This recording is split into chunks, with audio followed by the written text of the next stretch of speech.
నమస్తే, welcome to RTV. Social media మొత్తం కూడా ఇప్పుడు ఫోక్ సింగర్స్కి సంబంధించి జరిగిన విషయం ఏదైతే ఉందో ఆ వివాదం గురించి అంతా మాట్లాడుతున్నారు. బికాజ్ ఆఫ్ వాళ్ళు వీడియో తీసి పబ్లిక్లో పెట్టారు కాబట్టి, తర్వాత వాళ్ళు పబ్లిక్గా మీడియా ముందుకు వచ్చి మాట్లాడారు కాబట్టి దీని గురించి అందరూ కూడా మాట్లాడుతున్నారు. ఎస్పెషల్లీ విక్టిమ్ అమ్మాయి అయితే ఎవరున్నారో తన వైపు నుంచి కొంతమంది స్టాండ్ తీసుకుని మాట్లాడుతున్నారు. ఈరోజు మన స్టూడియోలో బంజారా సంఘం నాయకులు దేవానాయక్ అండ్ ఇంకా బాణావత్ రవికుమార్ నాయక్ మన స్టూడియోలో ఉన్నారు. అసలు వాళ్ళు ఏం మాట్లాడాలనుకుంటున్నారు, ఎందుకు అమ్మాయి వైపు స్టాండ్ తీసుకుని మాట్లాడాలనుకుంటున్నారు, అసలు ఏం జరిగింది, ఇదంతా కూడా క్లియర్గా మాట్లాడదాం. నమస్తే అండి. నమస్తే. ఫస్ట్ ఆఫ్ ఆల్ రవినాయక్ గారు చెప్పండి. మీది ఒక వీడియో చూశాను నేను. అక్కడ ఏం జరిగింది, వాళ్ళు వీడియో తీసుకున్న తర్వాత నెక్స్ట్ ఏం జరిగింది, ఇదంతా కూడా ఎక్స్ప్లెయిన్ చేస్తూ మీరు ఒక వీడియో పెట్టారు. ఎస్. సో దానికి సంబంధించి ఫస్ట్ ఆఫ్ ఆల్ మీరు ఎందుకు మాట్లాడాలనుకుంటున్నారు ఈ టాపిక్ గురించి, మీరు సోషల్ మీడియాలో వీడియో పోస్ట్ చేశారు, మీరు ఎందుకు రియాక్ట్ అవుతున్నారు, దీనికి సంబంధించి మీకు సంబంధం ఏంటి అనే విషయం ఏంటి అంటే, యాక్చువల్లీ ఈ మ్యాటర్ వాళ్ళ మధ్యనే ఉంటే ఇప్పుడు నాలాంటి వాళ్ళు ఇక్కడికి వచ్చి మాట్లాడాల్సిన అవసరం లేదు. వీళ్ళు నలుగురిలో పోస్ట్ అయింది. ఓకే. అండ్ ఇక్కడ పాయింట్ ఏంటంటే, అమ్మాయి లైఫ్, ఒక అమ్మాయి జీవితం కంప్లీట్ అక్కడ ఏం జరిగింది ఏంది అనేది క్లియర్గా పబ్లిక్కి తెలియదు. ఫస్ట్ మనం కూడా చూస్తూ ఉన్న విషయం ఏందో ఎవరికి తెలియదు, కానీ ఒక్కొక్కరు ఒక్కొక్క విధంగా మాట్లాడుతూ ఉన్నారు. సో ఇది మాట్లాడుతుంటే నా ఇంటెన్షన్ నేనేం చేసిన అంటే, నాకు తెలిసిన వాళ్ళలో కొంతమంది అంటే ఇప్పుడు మా బంజారాలో ఎట్లుంటుంది అంటే, నేను బాణవత్ అంటాం, మాది బాణావత్. ఓకే. ఇప్పుడు అన్న ఏమో రాథోడ్ అంటే రామావత్ వస్తుంది. ఇప్పుడు ఆయనకి నాకి జస్ట్ ఫ్రెండ్షిప్ తప్ప వేరే పరిచయాలు ఉండవు. ఎగ్జాంపుల్. కానీ ఆయన రాథోడ్ అంటే అంటే నేను బి అంటే నాకు బావ అవుతావు, పెద్ద ఆయన కాబట్టి. ఓకే. అట్లనే ఈ ప్రపంచంలో బంజారాలు ఉన్నా, లేకపోతే దేశంలో ఎక్కడైనా ఉన్నా, అక్కడ వేరే అంటే అనేది ఖేతావత్ ఉండొచ్చు, బాణావత్ ఉండొచ్చు, ఏదైనా ఉండొచ్చు. మా దాంట్లో ఎట్లా అంటే కలిసిపోయి ఒక యూనిటీ ఉంటుంది అనమాట. మీరు రామావత్ అయితే నాకు బావ అవుతావు, నేను నీకు బామ్మర్ది అవుతావు, అట్లా. లేకపోతే మీరు బాణావత్ నేను బాణావత్ ఎక్కడైనా ఉండను దేశంలో, నాకు అన్న అవుతావు అనే ఒక కనెక్టివిటీ ఉంటుంది. ఇలాంటి దీంట్లో భాగంగా అమ్మాయి వాళ్ళ నుంచి వేరే మా రిలేటివ్స్ నుంచి నేను వాళ్ళకు అంటే వాళ్ళ దగ్గర వాళ్ళ కాంటాక్ట్ నెంబర్ తీసుకోవడం జరిగింది. అండ్ వాళ్ళ ఇంట్లో వాళ్ళు కొంతమందితో మాట్లాడడం జరిగింది అసలు అక్కడ ఏమైంది అనే విషయాన్ని. అయితే అక్కడ ఏమైందంటే, వీళ్ళు అక్కడికి పోయారు, షూట్లో ఉన్నారా, అక్కడ ఏం చేసిరా అనేది పక్కన వదిలి పెడితే, వీడు తేపకు వీడియో రిలీజ్ చేస్తూ ఉన్నాడు. ఇప్పుడు ఆయన వీడియో రిలీజ్ చేయడం వల్ల పోనీ ఆ అమ్మాయికి ఏమన్నా మైలేజ్ అంటే నేను తప్పు చేయలేదు, మేమేం చేయలేదు అనే విధంగా ఆ వీడియో ఉంటే ఎలాంటి ఎవరికి ప్రాబ్లం లేదు. కానీ ఆయన క్లియర్ ఏం చేస్తున్నాడు, నాకు ఆ టైంలో అది కావాలనిపించింది. ఇప్పుడు అట్లా మాట్లాడితే అక్కడ అమ్మాయి పరిస్థితి ఏంది, అసలు వానికి బుద్ధి ఉందా ఉండదా, లేకపోతే తెలిసి మాట్లాడతాడా తెలియక మాట్లాడతాడా, ఆ సన్నాసికి గైడ్ ఇచ్చాడు ఎవడు చెప్పు. అవతల ఉంది ఒక అమ్మాయి జీవితం, ఏదో ఒక రకంగా అసలు జరిగింది విషయం అనేది పబ్లిక్ ఎవరికేం తెలియదు. నువ్వు ఎట్లుండాలి వాళ్ళతోని, పోనీ బయటకు వచ్చి మాట్లాడేటప్పుడు నువ్వు మాట్లాడే నీ ఫస్ట్ నిజాయితీని అంటే నిరూపించుకోవాలి. అసలు అక్కడ ఏం జరిగింది ఏం లేదు నువ్వు క్లియర్. ఫస్ట్ వచ్చిండు, మాకు అమ్మాయి మధ్యలో ఏదో ఇది ఉంది కానీ ఆ టైంలో నాకు అది కావాలనిపించింది, నా పెళ్ళ మేము ఇద్దరు గొడవపడ్డాం, ఆ టైంలో నాకు అది కావాలనిపించింది, ఆ అమ్మాయితో నేను ఎమోషనల్గా కనెక్ట్ అయినా అంట. అసలు ఎమోషన్ కనెక్టివిటీ అంటే ఏంది, ఫస్ట్ పబ్లిక్ అది రివ్యూ ఇవ్వాలి కదా. నువ్వు ఎమోషనల్గా నువ్వు అని కనెక్ట్ అయినావు ఎక్సెట్రా ఏదో నువ్వు అన్నావు, పబ్లిక్ దానికి అసలు ఎమోషనల్ కనెక్టివిటీ అంటే ఏంది, కనెక్ట్ అయినా అంతకు ఏదో మాట్లాడతాడు. అరే భయ్ నీకు బుద్ధి ఉందా లేదా, అక్కడ మ్యాటర్ ఏందో పబ్లిక్కి ఫస్ట్ ఎందుకు నేను చెయ్యి, లేదంటే మూసుకొని కూర్చొని ఉండు. 4 రోజులు అయితే పబ్లిక్ మర్చిపోతారు, కొంచెం ఆమె ఏంటంటే ప్రశాంతంగా ఉండనేమో. అట్లా లేదు, మొన్న ఒక వీడియో రిలీజ్ చేసిండు, నేను ఇంకేదో ఆయన ఆ ప్రముఖ మీడియా ఛానల్ అతను, వీళ్ళిద్దరి మంచి ఫ్రెండ్స్ అనమాట. వీళ్ళు ఓకే ఎంత ఫ్రెండ్స్ అంటే 10-15 సంవత్సరాల నుంచి వీళ్ళిద్దరు మంచి ఫ్రెండ్షిప్ బాండింగ్ ఉంది. ఇప్పుడు ఏంటి, ఆయన పోయి ఆ అమ్మాయి వాళ్ళ ఇంటికి పోయి, అంటే ఆ అమ్మాయి వాళ్ళ ఇంటికి కాదు, కేసు చేయకుండా పోలీస్ స్టేషన్ దగ్గరికి పోయి కేసు పెట్టకుండా మ్యానిపులేట్ చేస్తున్నాడు. ఓకే. మీకు ఎలా తెలుసు ఇవి? నేను అమ్మాయి వాళ్ళ కుటుంబ సభ్యులతోనే మాట్లాడినాను కదా. ఇప్పుడు మా బంజారా సంఘాల నుంచి మేము మా అమ్మాయిని పరామర్శించడానికి కూడా పోతాం కదా. ఎవరితో మాట్లాడారు? వాళ్ళ ఫ్యామిలీ ఎవరో ఒకరు ఉండొచ్చు, మేబీ ఎవరితో వాళ్ళ బ్రదర్తోనే మాట్లాడవచ్చు, వాళ్ళ ఇంట్లో వాళ్ళ తండ్రితో మాట్లాడవచ్చు. ఎగ్జాంపుల్ వాళ్ళ ఫ్యామిలీతో మాట్లాడాము. రేపు మా బంజారా కుల సంఘాలు మేము ధైర్యం పోవాలి కదా. రేపు అమ్మాయి అయితే అక్కడ ఏమైందంటే, ఆ అమ్మాయిని కేసు పెట్టనివ్వకుండా మ్యానిపులేట్ చేస్తున్నారు వీళ్ళు. ఓకే. ఎట్లా మ్యానిపులేట్ చేస్తున్నారంటే, ఇక ఈయన చెప్పాను కదా ప్రముఖ యూట్యూబర్, ఇప్పుడు ఆయన పేరు ఇక్కడ తీసుకోవాలో లేదో నాకు తెలియదు, క్లియర్గా చెప్తున్నా. నేను ఆల్మోస్ట్ నా ఇన్స్టాగ్రామ్ ఐడియాలో నేను పోస్ట్ చేసిన, దానికి thumbnail కూడా పెట్టినా, ఆయన నా దగ్గర వచ్చినప్పుడు మాట్లాడదామని నేను. Okay. సో ఈ వీడియో చూసిన వాళ్ళు అది అర్థం చేసుకుంటారు. ఇక్కడ పాయింట్ ఏంటంటే అక్కడ పోయి అట్లా విషయము ఆ భార్య అంట, వాని పేరేంది ఈశ్వర్ సాయిని అడ్డగోలు కడుపుల మీద కాలుతో తన్నిందంట, చెప్పుతో కొట్టిందంట, అంటే ఇంటికి తీసుకుపోయి అంటే వీళ్ళిద్దరు కూడా ఎక్కడ ఇంటర్వ్యూ ఇవ్వలేదు, మళ్ళీ ఆయన మీడియా ఛానల్లోనే ఇంటర్వ్యూ ఇస్తారు. ఎవరు? ఈ భార్య భర్తలు ఇద్దరు కలిసి ఇంటర్వ్యూ కూడా ఆయన మీడియా ఛానల్లోనే ఇస్తారు. వేరే ఏ మీడియాలో రావాలి ఇంటర్వ్యూలు, ఏ మీడియాకి వీళ్ళు పోరు. ఎందుకు పోరంటే ఈయన రాయబారి, అక్కడికి పోయి ఇట్లా మీరు ఇట్లా చేయొద్దు, ప్రాబ్లం అవుతుంది ఇద్దని అది అమ్మాయి. అంటే వాళ్ళు ఇది ఎందుకు వస్తుందంటే ఇప్పుడు వాళ్ళని బాగా బ్రతిమలాడడం, ఎవరు వాళ్ళు ఒప్పుకోకపోయేసరికి ఇప్పుడు వీడియో రిలీజ్ చేసిండు. అంటే నేను ఎమోషనల్గా వీడియో రిలీజ్ చేస్తే పాపం అమ్మాయి ఏమన్నా కరుణించి నా కేసులు వెనక తీసుకుంటుందేమో అని ఒక ఇంటెన్షన్ మంది. అర్థమైందన్న? నార్మల్గా అయితే వాళ్ళు వినట్లేరు, వీళ్ళు అక్కడ దాకా పోయి కాళ్ళు వేలబడే ఛాన్స్ లేదు. మధ్యవర్తి వాళ్ళు అసలు ఒప్పుకోరు. ఎందుకు ఒప్పుకుంటారు చెప్పు? అమ్మాయి లైఫ్ ఏంది లైఫ్ అనేది అన్న? ఇప్పుడు ఒక సింపుల్ లాజిక్ చెప్తా అన్న. ఇదే దాని పేరు మన పరామర్శకు మీడియేటర్గా పోయి బ్రోకరిజం చేస్తున్న ఒక యూట్యూబర్ అని చెప్పాను కదా. రేపు నీ చెల్లెలు ఉంటే నువ్వు అదే చేస్తావు.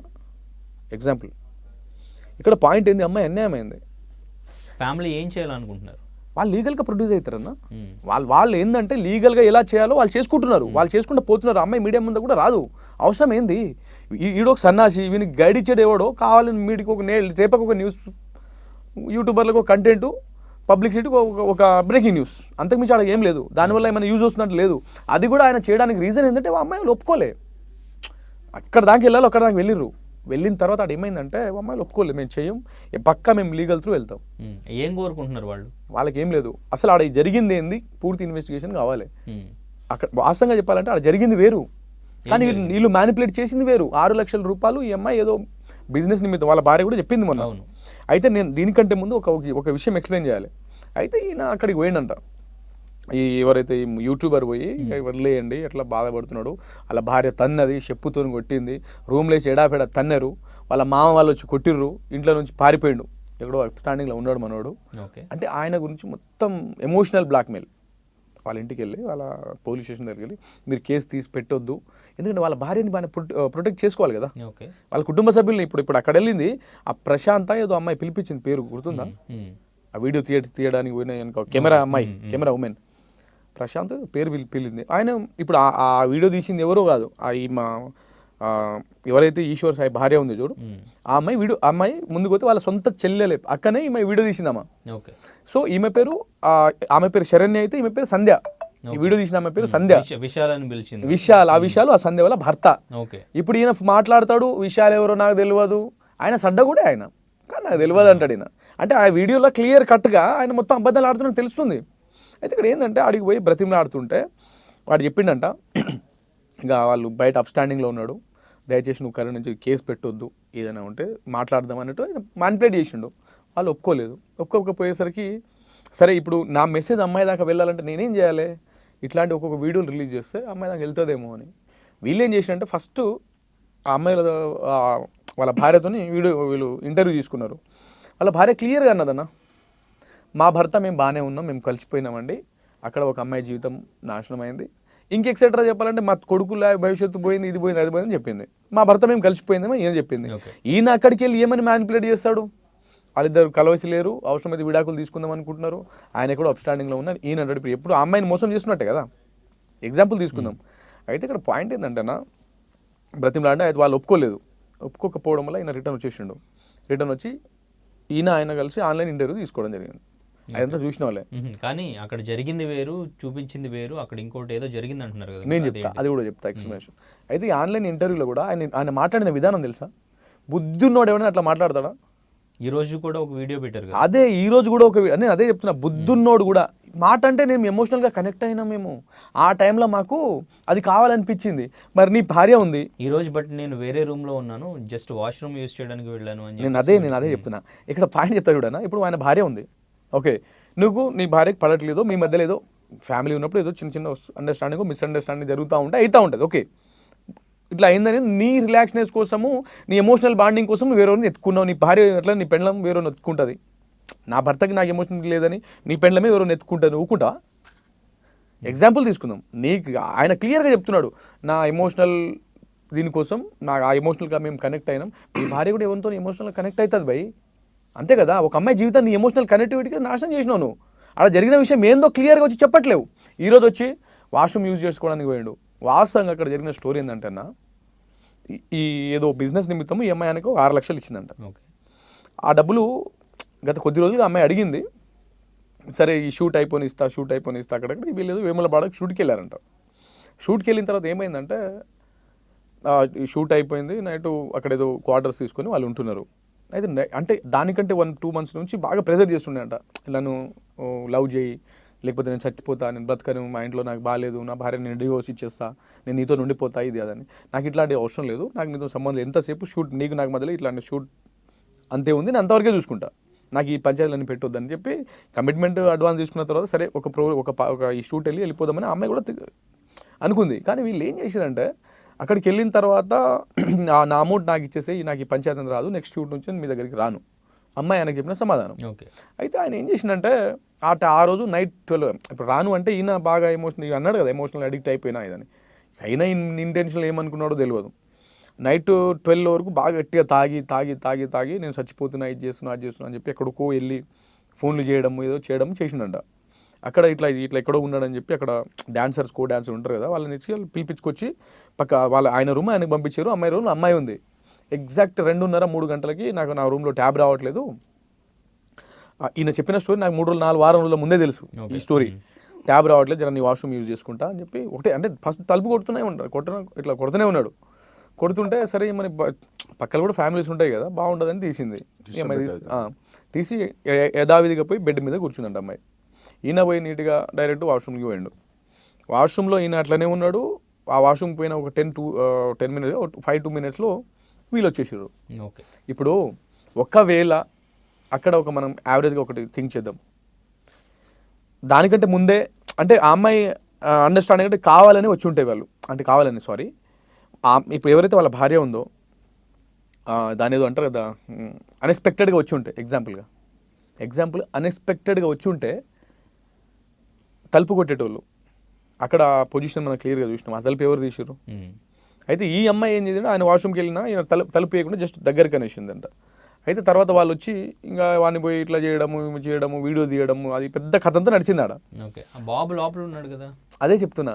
అంటే ఆయన తలుపు ఈయన ఎవరు తీయలేదు, ఆటోమేటిక్ ఓపెనే ఉంది ఆ తలుపు. ఈయన డైరెక్ట్ నేను నీ వాష్రూమ్ యూజ్ చేసుకున్నాను డైరెక్ట్ వాష్రూమ్కి వెళ్ళిపోయాడు. ఆమె డోర్ తీసి బెడ్ మీద కూర్చుంది. ఎవరైతే వీళ్ళు బాబు ముందే అక్కడ పెట్టేసి ఉండొచ్చు, మేబీ వీడియో తీయకుండా ముందే బాబుని పెట్టేసి ఉండొచ్చు వీళ్ళు లోపలికి పోయినప్పుడు. అది ఏమైందంటే అన్న, ఇంకా అమ్మాయి మీద చేయి చేసుకోవడము, ఓకే, అడ్డగోలి మాటలు మాట్లాడడము మనం నార్మల్గా చూసినాం అది. అయితే లోపలికి వెళ్ళి మనం ఒకటి ఆలోచన చేద్దాం, ఒకవేళ వీళ్ళు నిజంగానే అలానే రూమ్లోనే ఉన్నారు అనుకుందాం అన్న, మరి తెలిసి కూడా ఆయన ఎందుకు ఒక్క మాట కూడా మాట్లాడలే? మనం డ్రామా అనుకోవచ్చా ఏమనుకోవచ్చా, నువ్వు క్లారిటీ తీసుకో. ఒకవేళ డ్రామా లేకపోతే నువ్వు ఎందుకు ఆమె మీద చేయి చేసుకుంటున్నావు, నేను వాష్రూమ్కి వచ్చినా ఎందుకు ఇట్లా అని వాళ్ళ భార్యని దబాయించవచ్చు. అట్లా లేదు, జస్ట్ సైలెంట్, ఏం ఎరగనట్టు, అసలు నోట్లో ఏలు పెడితే కొరకనట్టు నిలబడ్డాడు ఆడ. వాళ్ళ భార్య ఆమెని కొట్టుకొని తనైనా మాట్లాడవచ్చు కదా. ఎవరు? అమ్మాయి. ఆ అమ్మాయి ఏం మాట్లాడే పొజిషన్ లేదు. సడన్గా ఒక గేమ్ వచ్చేస్తుంది, ఆ అమ్మాయి డైనమాల్ వెళ్ళిపోయింది, ఏం మాట్లాడుతుంది? కనీసం ఈయన మాట్లాడలేదు కదా. సరే వాళ్ళ మీద ఇద్దరి మధ్య ఏదో ఫిజికల్ రిలేషన్షిప్ ఉంది అని ఒక 1 minute మనం అనుకుందాం. మరి ఈయన చెప్పొచ్చు కదా, ఎందుకు అమ్మాయి జోలికి పోతున్నాను, ఫస్ట్ బయటికి వా, ఏమంటే మనం మాట్లాడదామని. ఈడ మాట్లాడలేదే. ఈరోజు మీడియా ముందుకు వచ్చి అంటాడు, నేను ఇంకా ఒక్క మాట మాట్లాడితే ఇంకో 4 దెబ్బలు కొట్టేటట్టు ఉంది. ఎవరు కొడుతుంది ఈయన భార్య? నువ్వు తన్నించుకోరా బాయ్. మా అమ్మాయి ఏం చేసింది మీకు? మా బంజారా అసలు అమ్మాయి ఏం చేసింది చెప్పనా? ఈ క్యాస్ట్ అనేది పక్కన వదిలి పెడితే అమ్మాయి ఏం చేసింది? ఈరోజు ఈ కేసులన్నీ ఆయన నెత్తి మీద చుట్టుకునే టైంలో కావాలని వాళ్ళ భార్యని ప్రొటెక్ట్ చేయాలి, వాళ్ళ కుటుంబ సభ్యుల్ని ప్రొటెక్ట్ చేయాలి అనే కావాలని ఇంటెన్షన్తో నువ్వు వీడియోలు చేసి పెడుతున్నావు. కనీసం ఆ వీడియో వల్ల ఏమైనా ఉపయోగం ఉందా? పోయిన పరును నువ్వు జాకీలు పెంచి ఎంత లేపినా జరగదు. అది ఆమెకి ఏ విధంగా న్యాయం చేస్తావు చెప్పు. దాని తర్వాత నువ్వు ఏం ఫస్ట్ వాళ్ళు పక్క లీగల్గా వెళ్ళిపోయారు వాళ్ళు. ఇప్పుడు వాళ్ళకి ఆ విషయం అంతా తెలుసు. ఫ్యామిలీ ఏం కోరుకుంటున్నారు? ఇప్పుడు ఫ్యామిలీ ఏం కోరుకోవట్లేదు, లీగల్గా మా అమ్మాయి తప్పు చేయలేదు, మా అమ్మాయి తప్పులోకి లాగబడింది వాళ్ళు అంటున్నారు. Clear cut. ఓకే. ఆ అమ్మాయి కూడా అసలు నేను ఏం జరిగిందో నాకు తెలియదు అంటే ఎవరికి ఏం చెప్పుకోలేని పరిస్థితిలో ఉంది ఇప్పుడు. మొన్న మన మొన్న నేను చెప్పాను కదా ప్రముఖ యూట్యూబరు, అక్కడికి వెళ్ళి మాట్లాడిన తర్వాత రిటర్న్ వెళ్ళిపోయిన తర్వాత ఏమైందంటే ఆయన ఒక వీడియో రిలీజ్ చేసి చూసినాం కదా మనం, మేము ఇట్లా ఫిజికల్గా కనెక్ట్ అంటే ఈయన ఇంటెన్షన్ ఏంటంటే నేను ఇట్లా వీడియోలు రిలీజ్ చేస్తే ఆ అమ్మాయి చూసి ఏమైనా నా మీద కేసు విత్డ్రా తీసుకుంటుంది మన ఇంటెన్షన్తో వీడియోలు చేస్తున్నాడు ఆయన. ఈ విషయం వాళ్ళకి కూడా తెలుస్తుంది. అయితే ఆ టైంలో ఆ అమ్మాయి సూసైడ్ అటెంప్ట్ చేసుకున్నంత. ఎవరు మన మాధురి. ఓకే. ఎందుకు సూసైడ్ అటెంప్ట్ చేసుకుంది అంటే ఈయన ఇంకా ఎందుకు నన్ను బంధనం చేస్తున్నాడు, వీడియోస్ పెట్టడం వల్ల జస్ట్ నిన్ననే మొన్న ఆయన వీడియో రిలీజ్ చేసిండు కదా ఆ ఇంటర్వ్యూ వీడియో, అసలు నన్ను ఇంకా ఎందుకు బంధనం చేస్తుండే అని చెప్పి అమ్మాయి సూసైడ్ అటెంప్ట్ చేసుకుందంట. ఒకవేళ ఆ అమ్మాయికి ఏదైనా అయితే బాధ్యతలు ఎవరన్నా ఇంత దాకా తీసుకొచ్చి నువ్వు మూసుకొని కూర్చో. మొన్ననే వాడి గురించి మొన్ననే ఇక్కడ అప్స్టాండింగ్లో వెళ్ళి వచ్చిండు, నేను చెప్పాను కదా యూట్యూబర్ అని. ఇట్లాంటి దాంట్లోనే నువ్వు మళ్ళీ ఎందుకు ఇన్వాల్వ్ అవుతున్నావు భయ్? నీ చెల్లె ఆ పొజిషన్లో ఉంది, నువ్వు ఏం న్యాయం చేస్తావు చెయ్యి, నేను కూడా ఆ న్యాయానికి ఒప్పుకుంటా. అది నాకు కావాల్సిందే. Okay, right. దేవానాయక్ గారు, సో మీరు అసలు ఫస్ట్ ఆఫ్ ఆల్ మీరు మాట్లాడడానికి ఎందుకు వచ్చారు? మీకేంటి సంబంధం? మా అమ్మాయి కదా, మా క్యాస్ట్ అమ్మాయి. ఓకే. వాళ్ళ పేరెంట్స్తో మాట్లాడారా? వాళ్ళ పేరెంట్స్తో మాట్లాడటం జరిగింది. మాట్లాడారా? వెళ్ళారా వాళ్ళ ఇంటికి? ఇంటికి వెళ్ళాలి. ఫోన్ చేసి మాట్లాడాను. ఓకే, ఏం మాట్లాడారు? ఇట్లాంటి అన్న కావాలని మేము అమౌంట్ అడిగే సమయంలో కావాలని నన్ను ఇరికిచ్చిర్రు. మీరు గిట్ట ఒక సంఘ నాయకులు కదా, మాకు ఏ పరంగా అనేది న్యాయం చేయగలుగుతారు, కొద్దిగా మీరు గిట్ట ఇది చేయండి. ముంగ నుంచి ఫోన్లు చేసి ఏడుస్తురు, బాధపడుతురు. ఓకే. చాలా ఘోరమైన పరిస్థితి. ఇలాంటి మూమెంట్లో ఫిల్మ్ ఇండస్ట్రీలో ఒక పాప అనేది మా బంజారా బిడ్డ ఎదుగుతుంట ముందుకు వచ్చింది. ఆ పాపని చాలా ఘోరంగా అనేది ఇది చేసి ఓకే ఇట్లా కరెక్ట్ కాదు కదండి. 2 సెకండ్లు ఇట్లా డోర్ తీసేసరికలని వెంటనే ఆమె కావాలని గేమింగ్తోని, వాళ్ళ భార్య అనేది కావాలని గేమింగ్తోని ఎక్కడ అనేది టైట్గా అమౌంట్ అడిగే మూమెంట్లలో ఇప్పుడు ఇవ్వాలని ఇదవుతుందేమో అని ఆ టైంలో గేమింగ్తోనే వచ్చేసింది మరి. ఓకే, అంటే మీరు చెప్పిన దాని ప్రకారం సరే ఇప్పుడు ఇవ్వాల్సిన 6 lakhs కోసం ఇదంతా వాళ్ళు చేశారు అంటున్నారు. 100% ఇది పక్కా డబ్బు కోసం చేసిన డ్రామా తప్ప ఒరిజినల్ గా అన్న ఒక మాట ఇప్పుడు ఇవ్వాల్సిన డబ్బుల కోసం, ఒక డబ్బు కోసం కాలేదు అని మనం అనుకుందాం. ఎగ్జాంపుల్ పోనీ మీరు చెప్పిందే అనుకుందాం, డబ్బు కోసమే అనుకుందాం. ఇప్పుడు ఆ సాంగ్ కానీ వాళ్ళు కానీ ఇప్పుడిప్పుడే ఫేమస్ అవుతున్నారు. ఇప్పుడు మొత్తం అదంతా కూడా అందరికీ తెలిసింది, బరువు పోయిందని చెప్పేసి అంతా మాట్లాడుతున్నారు. సో నెక్స్ట్ ఇంకా ఇండస్ట్రీలో సర్వైవ్ అవడం కూడా కష్టమే అనేది అంటున్నారు. ఛాన్సెస్ అన్నీ పోయినాయి, ఇదంతా మాట్లాడుతున్నారు. అటు అమ్మాయి విషయంలో కానీ అబ్బాయి విషయంలో కానీ ఫినాన్షియల్గా వాళ్ళు స్ట్రగుల్ అవ్వాల్సిన సిచ్యువేషన్ వస్తుంది. ఇంకా ఫినాన్షియల్గా కానీ లేదంటే ఈ ఇండస్ట్రీలో కానీ వాళ్ళు ముందుకు వెళ్ళడం కష్టం. లైఫ్ అంటే ఒక 6 lakhs ఇవ్వడం కోసం వీళ్ళ పర్సనల్ లైఫ్ మొత్తం కూడా స్పాయిల్ చేసుకుంటారా? ఇలా ప్లాన్ చేస్తారా? అది ఇంతవరకు వెళ్తుందని వానికి ఫస్ట్ ఆ విషయం తెలియదు. ఇప్పుడు ఆయన ఉన్న దీనికి అమ్మాయి ఉన్న క్రేజ్కి మేబీ వీడియో సోషల్ మీడియాలో పెట్టకుండా నార్మల్గానే చేస్తారేమో అనుకున్నారేమో మేబీ. ఇప్పుడు వాళ్ళ అలా అలా అలా అనుకోకపోతే మీరు అన్నట్టే అన్ఎక్స్పెక్టెడ్గానే జరిగింది అనుకుందాం. సోషల్ మీడియాలో పోస్ట్ చేసిన అవసరం ఏముంది? అందరికీ తెలియాలి కదా అని చెప్పి ఎట్లా తెలుస్తుంది? ఏం తెలుస్తుంది? దానివల్ల వాళ్ళ కుటుంబానికి ఏమైనా ఆర్థికమైన లాభాలు వస్తాయి? పోనీ అమ్మాయి వాళ్ళ కుటుంబానికి ఏమైనా వస్తాయి? ఇప్పుడు కుటుంబానికి ఏమైనా వస్తాయి? నా హస్బెండ్ నన్ను ఎలా మోసం చేస్తున్నాడు అనేది ఒక ఎవిడెన్స్ అనేది చూపించాలి అని అనుకుంది తను. తను ఏం చెప్పి మేము పోస్ట్ చేయాలనుకోలే, ఎవిడెన్స్ మా దగ్గర ఉంచుకోవాలనుకున్నాం. బట్ మా సిస్టర్ పోస్ట్ చేస్తారు అని చెప్పేసి చెప్పారు. సో మేమైతే ఎవిడెన్స్ రికార్డ్ చేయాలనుకున్నాం. మాకు తర్వాత మళ్ళీ ప్రూఫ్ లేకపోతే వాళ్ళు అదే వీడియోలో అక్కడ వీడియో లైవ్ పెట్టు, నువ్వు లైవ్ పెట్టు అని చెప్పి వాళ్ళ భార్యనే అన్నది కదా. ఇప్పుడు రియలైజేషన్ అంటారు దాన్ని. ఫస్ట్ చేసిన దానికి రియాక్షన్, ఇప్పుడు రియలైజేషన్. ఇప్పుడు దానికి సంబంధించిన కర్మ. మోసపోయాను అనే ఆవేశంలో ఏదైనా చేయొచ్చు ఆ టైంలో. ఎవరు ఆమె మోసపోతే ఇంటెన్షన్ తో అడుగుతున్న ఆ ఇంటెన్షన్ గానీ అది మీకు తను కావాలని చేసినట్టు అనిపించిందా? నాకు క్లారిటీ చెప్తా. ఆ ఇంటెన్షన్ కాకుండా పోనీ కావాలని చేయలేదు, ఒకవేళ వాళ్ళిద్దరు అదే ప్రొఫెషన్ లో ఉన్నారు అనుకుందాం అన్న, అదే మాట అనుకుందాం. ఓకే, ఆ రూమ్ కి డోర్ ఉంటది కానీ దాన్ని ఎవరు తీసినట్టు? ఆయన బాత్రూమ్ లో ఉండలేదు కదా, దానికి సమాధానం తను కూడా చెప్పట్లేదు. అదే ఇప్పుడు దానికి సమాధానం చెప్తే ఇదంతా క్లారిటీ వస్తుంది. ఆ డోర్ ఎవరు తీసిరు? పోనీ ఒకవేళ ఇది కావాలని చేయలేదు, డోర్ అయితే లాక్కుంటది కదా, దాన్ని ఎవరు తీయాల్సి వస్తుంది? ఎవరు తీసిండు? నువ్వు తీసేమైనా బాత్రూమ్కి పోయినా పెండ్లం కొడుతుందని చెప్పు మరి. ఓకే, ఇప్పుడు పెండ్లాంతో భయపడి నన్ను కొడుతుందేమని ఉరికిపోయినా ఆ బాత్రూమ్ డోర్ తీసి ఓకే. అంటే అది కూడా వదిలేద్దాం. ఆ అమ్మాయి మీద చేయి చేసుకుంటుంది వాళ్ళ భార్య. వీళ్ళిద్దరి మధ్య ఈయన చెప్పింది కదా ఎమోషనల్ బాండింగ్ అని. అట్లాంటి ఎమోషనల్ బాండింగ్ ఒకవేళ ఉంటే మరి ఆ అమ్మాయిని ప్రొటెక్ట్ చేయాలి కదా నేను. ఒకవేళ డ్రామా ప్లే చేస్తున్నాడు కాబట్టి ప్రొటెక్ట్ చేయలేదు. ఒకవేళ డ్రామా నేను నిజంగా అది డ్రామా కాదు అనుకుంటే ఖచ్చితంగా వీళ్ళిద్దరి మధ్య మంచి ఎమోషనల్ బాండింగ్తోనే మేమిద్దరం ఇట్లా ఉన్నాం అట్లా ఉన్నాం. నిన్న కూడా సోషల్ మీడియాలో పోస్ట్ చేసినావు కదా భయ్. అలాంటి ఎమోషనల్ బాండింగ్తోనే అమ్మాయి ఎందుకు ప్రొటెక్ట్ చేయలేదని అడుగుతున్నా. చేయాలి కదా. ఆ ఎమోషనల్ బాండింగ్ నీకు ఎంతవరకు అంటే అమ్మాయితోని నీకు ఆ రిలేషన్ పెట్టుకున్నావు ఇంతసేపు నీ ఎమోషనల్ బాండింగ్ ఆమెను ప్రొటెక్ట్ చేయడంలో ఉండదా నీకు? ఇక్కడ పాయింట్ ఒక్కటే. ఇప్పుడు వాళ్ళ భార్య రియలైజేషన్ అంటారు దీన్ని. ఏంటంటే వాళ్ళు కేసు పెట్టారు. ఇప్పుడు ఆ అమ్మాయి పరువు అసలు ఆమెకి అసలు లైఫ్ లేకుండా చేసారు. ఇప్పుడు ఆ అమ్మాయి అసలు బయట లేదు, మాట్లాడే పొజిషన్ కూడా లేదు. అలా తనకు ఉందంటారా లైఫ్ ఈశ్వర్ సాయికి? ఇప్పుడు ఆయనకు లైఫ్ ఉందా అనేది ఇప్పుడు చేసిన కర్మకి ఎవడు చేసిన కర్మ అదే అనిపించాలి అంటున్నాను నేను. నేను ఒక మాట అంటున్నానా, చాలామంది నా ఈ వీడియోస్కి కామెంట్ చేస్తూ ఉన్నారు. మీ ఛానల్ త్రూ క్లారిటీ ఇస్తాం. ఆ కామెంట్ ఏంటంటే వాళ్ళిద్దరికి పెళ్లి చేస్తే సాల్వ్ అవుతుంది ప్రాబ్లం. ఓకే ఇదే ఈశ్వర్ సాయి. ఓకే సరే మీరు చెప్పినట్టు అదే అనుకుందాం, దానికి సొల్యూషన్ అదే. అసలు అక్కడ ఏం జరిగినది నీకు నాకు ఎవరికి తెలియదు. ఓపెన్ ఫ్యాక్ట్ ఇది. వాడు బయటకు వచ్చా సొల్లు తప్ప మ్యాటర్ చెప్తలేడు.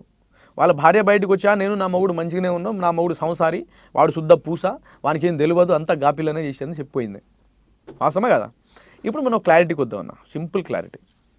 ఒకవేళ వీళ్ళు కామెంట్ చేసినట్టుగానే లేకపోతే ఆ అమ్మాయికి సొల్యూషన్ మ్యారేజే సొల్యూషన్ అనుకుంటే రేపటి నాడు ఈ అమ్మాయికి ఒక బిడ్డ పుట్టిన తర్వాత ఓకే ఇదే ఎమోషనల్ బాండింగ్ ఇంకొక అమ్మాయికి మీద ఏర్పడితే ఆ అమ్మాయికి ఇచ్చి పెళ్లి చేసి ఈ అమ్మాయి కూడా అన్యాయం చేద్దామా? క్లారిటీనే కదా.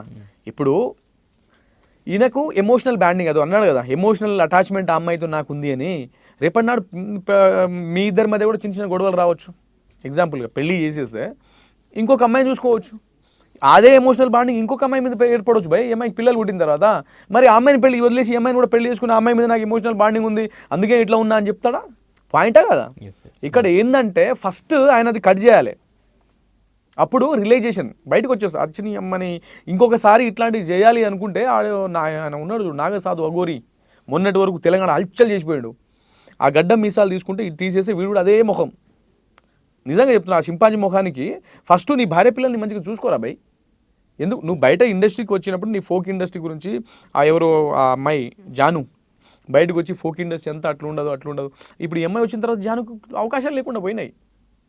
జాను చూసి 10 వదిలేసారు. ఇప్పుడేంది ఈ అమ్మాయి వచ్చేసింది, ఈ అమ్మాయి ఫామ్లో ఉంది. ఈ అమ్మాయి ఇంకోటి ఎవరికి ఉండే సాంగ్స్ వాళ్ళకు ఉంటాయి కదా. కానీ ఇప్పుడున్న ఫోక్లో ఈ అమ్మాయికి మంచి ప్రిఫరెన్స్ ఉంది, మంచి ఇది ఉంది, చేస్తుంది మంచి బాండింగ్ బాగుంటుంది, అమ్మాయి బాగా చేస్తుంది డ్యాన్స్ అని ఒక మంచి నేమ్ ఉంది. సో అక్కడ ఏంటంటే వాళ్ళకి ఒక అవకాశం దొరికింది. ఎవరు అదే ఫీమేల్ డాన్సర్లకి. అబ్బా ఇట్లా వచ్చిందా, ఓకే వాళ్ళ అవకాశాలు వాళ్ళు చూసుకుంటారు, వీళ్ళ అవసరాలు వీళ్ళు చూసుకున్నారు. పాప వీళ్ళందరి మధ్యలో అమ్మాయి అన్యాయం చేసారు. ఇప్పుడు అమ్మాయి పరిస్థితి ఏంది? నాకు కావాల్సిన క్వశ్చన్ అదే, అమ్మాయి పరిస్థితి ఏంది? వాళ్ళ కుటుంబ సభ్యులు ఏమనుకోవాలి? వాళ్ళు ఎంత బాధపడి ఉంటారన్న. వాళ్ళకు ఒక అన్న తమ్ముళ్ళు ఉంటారు, వాళ్ళకి అక్క చెల్లెలు ఉంటారు, పెళ్లి కావాల్సిన ఇళ్ళు వాళ్ళ. ఇప్పుడు అమ్మాయి మా దాంట్లో ఎట్లుంటుందంటే చాలా అదేదో పరువుగా చూస్తారనమాట. ఏ విషయమైనా సరే వాళ్ళ అక్క చెల్లెలు ఎట్లా ఫీల్ అవ్వాలి, రేపు వాళ్ళ ఇంట్లో వేరే పెళ్లి కావాల్సిన అమ్మాయిలకు కూడా ఎట్లుంటుంది ఒకసారి ఆలోచన చేయండి. సో ఈయనకు చేయడం వల్ల కంప్లీట్ ఆ కుటుంబానికి సూసైడ్ చేసుకుని చచ్చిపోయే టైం వచ్చిందనమాట. ఇది ఎంతవరకు కరెక్ట్? ఓకే నువ్వు ఆ అమ్మాయికి ఆ అమ్మాయి వచ్చి నీ దగ్గర బాబు నాకు న్యాయం చేయి బాబు అని చెప్పి అడగట్లే, వాళ్ళ తల్లిదండ్రులు వచ్చి కూడా అడగట్లే. నువ్వు ఎవరిని రాయబారానికి పంపకు, నా ఇంటెన్షన్ అది. నేను ఇక్కడ రావడానికి రీజన్ కూడా అదే. నువ్వు ఎవరికి రాయబారానికి పంప, ఏ సోడిగాడు ఏ పీగుడు గాడు వచ్చి అక్కడ నువ్వు న్యాయం చేస్తే లేకపోతే ఎవరైనా నువ్వు రాయబారానికి పంపిస్తే ఒప్పుకునే పొజిషన్లో ఎవరు లేరు. వాళ్ళకి కావాల్సింది లీగల్గానే అది చూసుకుంటారు. నువ్వు తేపకు ఒకసారి ఒక వీడియో రిలీజ్ చేసి అంటే ఆయన ఇంటెన్షన్ ఒక్కటే, అమ్మాయి ఈ వీడియో చూడాలి, ఆ అమ్మాయి ఏమైనా ఎమోషనల్గా కనెక్ట్ అవుతుందేమో, మళ్ళీ ఏమైనా కేసు విత్డ్రా చేసుకుంటుందేమో, నా వాయిస్ నేను వీడు చెప్పుకోలేడు, బయట చెప్పిస్తే వాడు దగ్గర రానిస్తలేరు. ఇట్లనైనా నా విషయం ఏందో వాళ్ళకి చెప్పాలనే ఇంటెన్షన్తో వీడియో చేస్తున్నాడు వాడు, అంతే ఈ మ్యాటర్. రైట్. సో మీరంటే వాళ్ళ పేరెంట్స్తో మాట్లాడాలని అన్నారు కదా, ఏ విధంగా న్యాయం అనేది మీరు చేస్తానని చెప్పారు, వాళ్ళు ఎటువంటి న్యాయం కావాలని కోరుకుంటున్నారు? వాళ్ళు ఫస్ట్ ఫర్దర్ అయితే మా పిల్ల అనేది చాలా ఇప్పుడు ఏం మాట్లాడలేకపోతుంది, సూసైడ్ చేసుకోవడానికి కూడా సిద్ధంగా అయింది. ఫస్ట్ ఏం చేయాలనేది మా గిట ఎంఐఎం ఏం తోస్తలేదు అనే విధంగా ఈడు గిట కావాలని కొన్ని మేము ఈ బాండింగ్ ఉంది అది అని కొన్ని రీల్స్ గిట చేసి వైరల్గా చేస్తుంది. సో మరి మీరు ఏ విధంగా న్యాయం చేద్దాం అనుకుంటున్నారు? ఏ విధంగానే అన్న ఒక మాట చెప్తా. అండ్ మీరు చెప్పండి, ఏ విధంగా న్యాయం జరుగుతుంది ఇప్పుడు వాళ్ళకి కానీ వాళ్ళ ఫ్యామిలీకి కానీ? అన్న ఒక మాట చెప్తాడు, న్యాయం అనేది దాన్ని న్యాయ వ్యవస్థలకు అప్రోచ్ అయ్యారు వాళ్ళు చూసుకుంటారు. వాళ్ళకి ఎలాంటి శిక్ష వేయాలి, ఇది ఈ అమ్మాయికి పరిష్కారం ఏంది. ఇప్పుడు ఒకవేళ పబ్లిక్ అనుకుంటున్న న్యాయం చేస్తే వాళ్ళ భార్య అన్యాయం అవుతుంది. ఇప్పుడు ఈ విషయంలో ఎవరు నేను చేయని పొజిషన్లో ఉన్నాయి. కానీ ఆ అమ్మాయి ఏంటంటే నేను చేయని తప్పుకి నేను 10 మందిలో నేను ఎందుకు పరువు పోగొట్టుకోవాలి. ఆ అమ్మాయి ఇంటెన్షన్, నేను ఏం చేయలేదు, అక్కడ జరిగింది వేరు, బయట పోర్ట్రేట్ అయింది వేరు. ఈ సన్నాస మీరు మీడియా ముందుకు వచ్చి మా ఇద్దరి మధ్య ఎమోషనల్ ఇంకా అమ్మాయిని ఎమోషనల్గా బ్లాక్మెయిల్ చేస్తున్నాడు. అర్థమైందా? ఆయన మాట్లాడే మాటల్లో పబ్లిక్ ఏమనుకుంటారు, మీరైనా చూసుంటారు కదా వీడియోలు. ఆయన మాట్లాడే మాటల్లో ఓకే అక్కడ వేట ఏదైనా జరిగి ఉండొచ్చు. ఎగ్జాంపుల్ తీసుకుందాం, మీడియా ముందుకు నీకు బుద్ధి జ్ఞానం ఉన్నాడు ఎట్లా మాట్లాడాలి, నువ్వు మాట్లాడే విధానం 10 మంది చూస్తారు. నువ్వు బయట పబ్లిసిటీ చేస్తున్నప్పుడు నువ్వు మాట్లాడే విధానంలో కూడా హుందాతనం అనేది ఉండాలి. అవతల మంచి ఓకే ఏమున్నా కానీ క్లియర్గా మాట్లాడాడు. అది వాడు పెట్టే వీడియోలలో మేమిద్దరం ఎమోషనల్ కనెక్ట్ అయినామంటే పబ్లిక్ ఏమనుకుంటారన్న. ఇప్పుడు ఆ అమ్మాయిని అసలు ఆ అమ్మాయిని ఏం చేయాలనుకుంటున్నాడు వీడని నాకు ఇప్పుడు అర్థం కాలే. సో ఏ న్యాయమైనా వాళ్ళు న్యాయస్థానాన్ని అప్రోచ్ అయ్యారు, కోర్టు వాళ్ళు ఎట్లా చేస్తుంది, ఈ అమ్మాయిని ఏ విధంగా న్యాయం చేస్తుంది, ఖచ్చితంగా దీని మీద లీగల్ యాక్షన్ ఉంటుంది. వాళ్ళని ఏ విధంగా లాగాలనో ఆ విధంగా లాగేస్తాం, అది వేరు. మాకు కావాల్సింది ఏంది అంటే ఫస్ట్ ఆఫ్ ఆల్ వీడు బయటికి రావద్దు. రేపటి నాడు ఈ అమ్మాయిని జరిగిన అన్యాయం వేరే వాళ్ళని జరగకూడదు, వేరే అమ్మాయి కూడా వీని వల్ల అట్లా బాధించకూడదు. అండ్ ఇంకొకటి ఏంటంటే వీని గురించి నేను బాగా ఎంక్వైరీ చేసిన. అంటే ఆ ఇండస్ట్రీలో అంటే అక్కడికి వెళ్ళిన తర్వాత ఏ అమ్మాయికి అవకాశం ఇచ్చినా లేకపోతే కో డాన్సర్లు ఉన్నాయి బాగా హరాజ్ చేయడము, ఇది అమ్మాయి గురించి ఆ అమ్మాయి గురించి అడ్డగోలుగా మాట్లాడడము. ఇప్పుడు మనం పచ్చిగా మాట్లాడొద్దు కానీ చిల్లర వ్యవహారాలు చేస్తాడంట. ఓకే, ఇతను తను చెప్తున్నాడు కదా, నేను డ్రింక్ చేసినట్టు కానీ లేదంటే ఎవరితోనైనా మిస్బిహేవ్ చేసినట్టు కానీ ప్రూవ్ చేస్తే 10 lakhs ఇస్తాను అని నేను ఒక మాట చెప్పనా. ఇప్పుడు వాడు చెప్పిండు కనీసం వాడు డ్రింక్ చేయడని ఈ తెలంగాణ రాష్ట్రంలో ఇప్పుడు తెలుగు ప్రజల్ని ఒక్కడిని నంపి అన్న వాడి ముఖం చూసి ఇటు పక్క డ్రింక్ చేయడం అని చెప్పేటోండి. ఫేస్ చూసి ఎలా చెప్తారు హ్యాబిట్స్ అని? నీకు ఒక మాట చెప్తా, అది అర్థమైపోతుంది ఆటోమేటిక్గా క్లియర్ కట్గా. ఆయన మాట్లాడే విధానాన్ని మనం క్లారిటీ తీసుకోవచ్చు. పోనీ ఆయన మాట్లాడి దాని ఏదో అంటారు కదా కాన్వర్సేషన్లో ఉండే మాట్లాడుతున్నాడు ఆయన. కనీసం ఇప్పుడు వీడియో చేసినప్పుడు నువ్వు ఆయన క్లియర్గా చూడు. ఆయన ఏంటంటే ఓకే, ఫైనల్గా ఏం చెప్తారు ఇప్పుడు? ఫైనల్ చెప్పేది ఏం లేదు, ఆ అమ్మాయి వాళ్ళు లీగల్ యాక్షన్ తీసుకుంటున్నారు. వీళ్ళతోని వాళ్ళతో వెళ్ళి కాంప్రమైజ్ అవ్వమంటే వాళ్ళు అయ్యే పొజిషన్లో లేరు. పైగా అమ్మాయి ఇప్పుడు ఈయన మాట్లాడుతున్నట్టు అమ్మాయి కూడా ఈయన ఇట్లా మాట్లాడుతాను బయటకు వచ్చి మీడియా ముందుకు వస్తే అదొక పెద్ద హల్చల్ అవుతుంది. ఎందుకంటే ఈ ఇన్స్టాగ్రామ్ ఇన్ఫ్లుయెన్సర్స్ యూట్యూబర్లకి కంటెంట్ ఇచ్చినట్టు అయిపోతుంది. సో ఆ అమ్మాయి కూడా బయటికి రాదు. ఆ అమ్మాయి ఏమున్నా నేనుతో ప్రూవ్ చేసుకోవాలంటే నాకు లీగల్గా యాక్షన్ కావాలి. ఓకే, ఇప్పుడు మనం పోలీస్ స్టేషన్లో ఒక కేసు పెట్టినప్పుడు ఏం జరిగింది, ఓకే అసలు ఏముండొచ్చు అన్ని కంప్లీట్ ఎంక్వైరీ చేసిన తర్వాత ఛార్జ్షీట్ ఫైల్ చేస్తారు. ఓకే కదా. సో నాకు ఎవ్రీథింగ్ నేను కోర్టు నుంచి చూసుకుంటా, నేను ఏ మీడియా ముందుకు రాను, అవసరం లేదు. వాడు కావాలని నా మీద బ్లేమ్ చేస్తూ ఉన్నాడు, వాడు కావాలని నన్ను ప్రొటెక్ట్ చేస్తూ ఉన్నాడు, కావాలని బ్లాక్మెయిల్ చేస్తూ ఉన్నాడు. ఇంకా ఇట్లా చేస్తే నేను సూసైడ్ చేసుకోవడానికి వెనకాడన్న పొజిషన్లో వాళ్ళు ఉన్నారు. అండ్ ఇంకొకటి ఏంటంటే మీ మీడియా త్రూ నేను వానికి చెప్పేది ఏంటంటే ఫస్ట్ నువ్వు వీడియోలు చేయడం ఆపేయి. నీతో మాట్లాడడానికి రాదు నీకు. ఓకే, ఒకటి తెలిసి తెలియక ఒకటి జరిగింది, అది మంచిగా చెడుగా అసలు అక్కడ ఏం జరిగిందో ఒక ఏదో పబ్లిక్ ఒక రాంగ్ ఎలిగేషన్ వెళ్ళింది, దాన్ని కరప్షన్ చేయడానికి ఇంకొక 100 రాంగ్ ఎలిగేషన్ చేస్తున్నావు నువ్వు, అది కరెక్ట్ కాదు. ముందు నువ్వు ఆ వీడియో చేయడం ఆపు, నువ్వు మూసుకొని కూర్చో. ఒకవేళ కోర్టు వాళ్ళు లీగల్గా వెళ్తున్నారు, అప్పటి వరకు నీ దగ్గర ఏ దాకా యాక్షన్ వస్తుందో అప్పటి వరకు నువ్వు ఆగు. అంతకు మించి నువ్వు ఇంకా నేను ఏదో వీడియో చేసి ఆ అమ్మాయిని ఇంకా డిఫేమ్ చేసుకుంటా పోతే రేపటి నాడు ఆ అమ్మాయి ఏ యాక్షన్ కూడా తీసుకుంటుందో కూడా మనం చెప్పలేము. కాబట్టి నేను చెప్పేది ఏంటంటే తెలుగు ప్రేక్షకులకి అక్కడ జరిగిన డ్రామా వేరు, వీళ్ళు కావాలని డబ్బు ఎగ్గొట్టడానికి చేసిన ప్లాన్ ఇది. మీరు వాళ్ళ భార్య ఇంటర్వ్యూ చూసే ఉంటారు, క్లియర్గా చెప్పింది 6 లక్షలు మాకు హెల్ప్ చేసింది అమ్మాయి అని చెప్పింది. చూసారా మీరు? మరి 6 లక్షల కోసమే ఇది చేయొచ్చు. ఓకే, మా ఇంటెన్షన్ అదే. ఆ అమ్మాయి వాళ్ళు కూడా పాపం చాలా ఇబ్బందుల్లో ఉన్నారు, వాళ్ళు బయటకు వచ్చి మాట్లాడే పొజిషన్లో లేరు. ఇక మా దాంట్లో ఇంకొంచెం ఇట్లాంటి చాలా ప్రెస్టేజ్గా తీసుకుంటారు.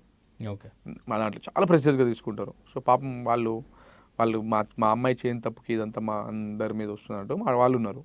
సో ఇది ఇంతవరకు ఉంది, ఏమైనా చూద్దాం అంతా final. Right. So thank you అండి, థ్యాంక్ యూ సో మచ్.